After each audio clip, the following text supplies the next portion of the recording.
ก่อนที่จะเข้าเทรดทุกครั้งเนาะเล้งแนะนำให้ทุกคนมีการวางแผนมีเป้าหมายที่มันชัดเจนเนาะก่อนที่เขาจะเทรดอยู่ในแพลตฟอร์มใดหนึ่งหรือเฮ็ดหยังก็ตามนะทุกคนเนาะแนะนำให้ทุกคนวางเป้าหมายให้มันชัดเจนแล้วเก็บแบบมีวินัยเนาะและมื้อนี้เล้งก็มีการวางเป้าหมายที่ชัดเจนแล้วก็คืองบ50เก็บมื้อละ1เหรียญตามคำขอของทีมงานตามคำขอของ FC หลายๆคนที่ติดตามเล้งเนาะทุกคนเนาะ โอเคบัดนี้เราจะมาเริ่มนำกันเลยทุกคนเนาะก็คือเริ่มจากการเก็บมื้อละ1เหรียญเนาะแต่ก่อนที่จะไปเบิ่งคลิปเทรด1เหรียญนั้นเล้งแนะนำว่าการลงทุนมีความเสี่ยงเนาะทุกคนเนาะบ่แนะนำให้คนที่บ่มีความรู้เข้าไปเทรดเด็ดขาดเนาะฉะนั้นก่อนที่จะลงทุนอยู่ในแพลตฟอร์มใดหนึ่งเราต้องมีความรู้ก่อนเนาะโอเคมาเราเข้าสู่การเทรดนำกันเลยเทคนิคการเทรดของเล้งในมื้อนี้ก็จะเป็นสเต็ปการเทรดในรูปแบบที่ว่าตามแห่งซื้อและแห่งขายนะทุกคนเนาะว่าเทรดตามจังหวะของตลาดถ้าตลาดเป็นเทรน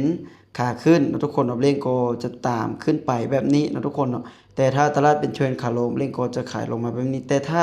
ในกรณีที่ตลาดมี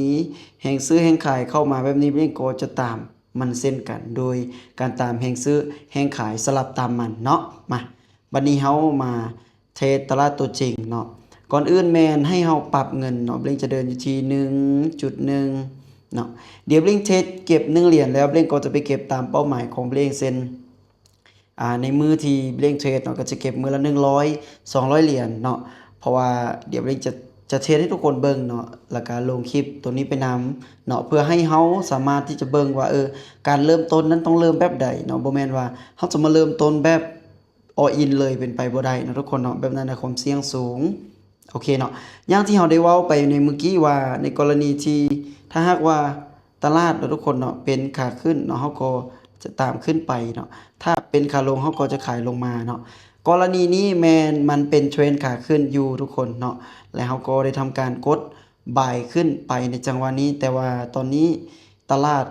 ลงมาเป็นแท่งแดงยาวเลยนะทุกคนเนาะแต่ว่าเฮาก็ต้องมาลุ้นเบิ่งนำกันเนาะเพราะว่าเฮากดซื้อขึ้นไปเนาะแห่งซื้อเข้ามาหลายฉะนั้นมีโอกาสที่จะขึ้นไปแต่ว่าเฮาต้องมาลุ้นเบิ่งนำกันเนาะในจังหวะนี้อ่าขึ้นได้บ่อืมมิดจิลีเนาะคือว่าขึ้นบ่ได้เนาะทุกคนเนาะฉะนั้นเฮาจะปรับเงินขึ้นไปเนาะ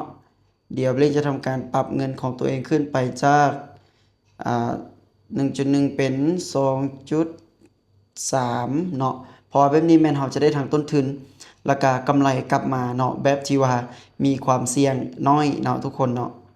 เดี๋ยวออเดอร์นี้เนาะทุกคนเนาะตอนนี้ตลาดกำลังสลับแล้วบิลลิงได้บอกทุกคนในต้นคลิปว่าเมื่อมันมีแห่งซื้อแห่งขายเข้ามาเฮาก็จะขายสลับตามมันนะทุกคนเนาะเพราะว่าเบลก็ใช้เทคนิคนี้ในการเทรดทำกำไรมาหลายแล้วก็สร้างรายรับให้กับตัวเองค่อนข้างว่าหลายจากเทคนิคนี้เนาะถามว่าพลาดบ่มันก็พลาดแต่โดยรวมแม่นจะบ่เกิน 3-4 ออเดอร์สำหรับตัวเองเทรดเนาะแต่บ่ฮู้ว่าคนอื่นเทรดจะเป็นแบบใดเนาะเพราะว่าเฮามีการวางแผนที่ชัดเจนว่าเฮาเทรดตามเทคนิคนี้แล้วเฮาจะบ่เอาเทคนิคอื่นมาปนเนาะในมุมมองของเบลแมนจะบ่ได้ใช้เทคนิคอื่นปนเนาะเทคนิคนี้ก็คือเทคนิคนี้เลยจะบ่ได้ว่าเทรดเทคนิคนี้แล้วจะมีเทคนิคอื่นมาปนเนาะโอเคเฮาวินอยู่ออเดอร์ที่2ฉะนั้นจากที่มื้อนี้เฮาจะได้อยู่ที่มื้อนี้เป็นมื้อที่5เนาะทุกคนเนาะแม่นบ่มื้อที่4บ่มื้อที่5มื้อที่5เนาะเฮาก็ได้อยู่ที่ 5.85 แล้วเนาะทุกคนเนาะอันนี้ก็เป็นการเก็งกำไรของเฮาสำหรับการเทรดในมื้อนี้เนาะทุกคนเนาะก็ถือว่ามีอัตราชนะ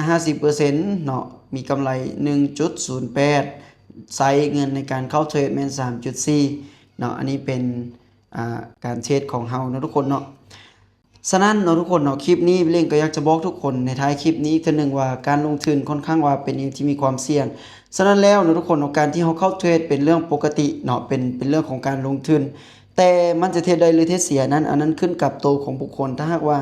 ตัวของเฮาเองเนาะบ่มีวินัยบ่มีการตั้งเป้าหมายที่ชัดเจนบ่มีแบบแผนที่โอเคเนาะ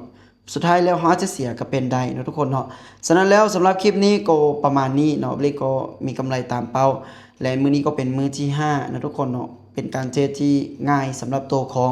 บิลลี่เองเนาะแต่ว่าสำหรับทุกคนนั้นถ้าบ่มีความรู้ทุกอย่างแล้วแต่เป็นสิ่งที่ยากเนาะฉะนั้นแล้วการเทรดมีหลายกระดานเทรดและคลิปนี้ก็อยากจะบอกทุกคนว่าการลงทุนมีความเสี่ยงเด้อทุกคนเด้อไผบ่มีความรู้บ่ควรเทรดเด็ดขาดเนาะ